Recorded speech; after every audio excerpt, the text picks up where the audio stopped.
Hello everybody, this is Charles coming at you from Daytona Beach, Florida, and I'm here to give you some advice on the upcoming cold blast that you're experiencing in Georgia this coming weekend. Last I checked, the temperatures are going to be in the mid to low teens with wind chills in the single digits. That is not fun. That's why I came here to escape all that. But I'm here to give you some advice on your Pindo palms specifically for the upcoming cold blast. Your sables and your windmill palms will be fine, but the Pindos will need a little extra help. The Pindo palms are generally cold hardy down to about 5 degrees, but the foliage will damage at temps below 10 to 12 degrees range. And the wind chills is what you're trying to protect from right now, because I believe I saw those going in the single digits. So any little bit will help, especially if you've got some blankets or incandescent Christmas lights, the miniatures. Make sure you use the small miniature lights, not the C7, C9, larger glass incandescents. They will produce too much heat and cause a fire. But the miniature incandescent Christmas lights will add a little extra heat to the process. It's not 100% necessary because you're only protecting from a wind chill at this point and not actual temperatures. So you can use them if you've got them. If not, not really that big of a deal.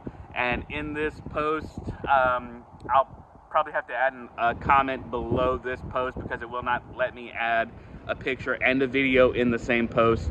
So you'll see a comment below this on what I did with one of my palms. My foliage is still going to get a little bit burnt on my palm, but I protected the heart of the palm, which is what exactly I'm going to show you how to do. And I don't have a Pindo palm here to show you exactly how this is going to look, but I do have a European fan palm here at this hotel, and I'm going to kind of give you an idea of what you need to do with that.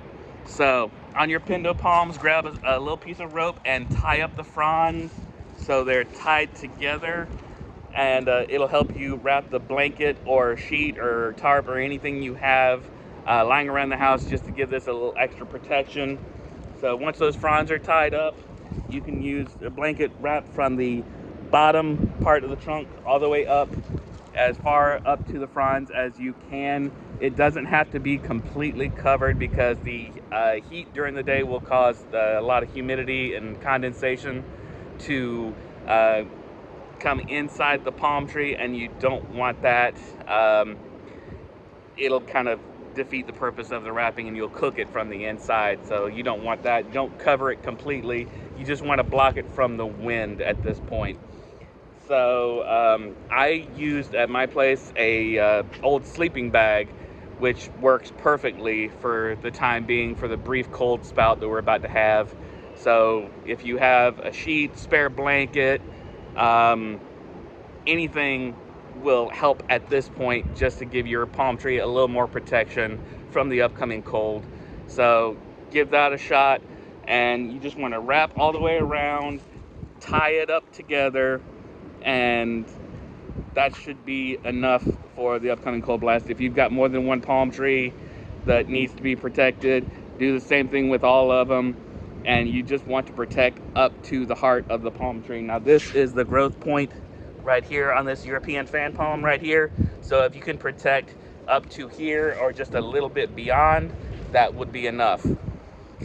We're not so much worried about the foliage getting burned as is keeping the palm tree alive. So that's going to be your main goal here.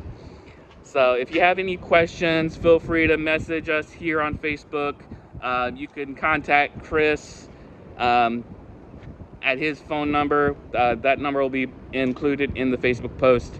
And wishing everybody good luck, everybody out there. Again, this is Charles coming at you from Daytona Beach. Good luck, everybody. And we'll hope to see you soon in the spring.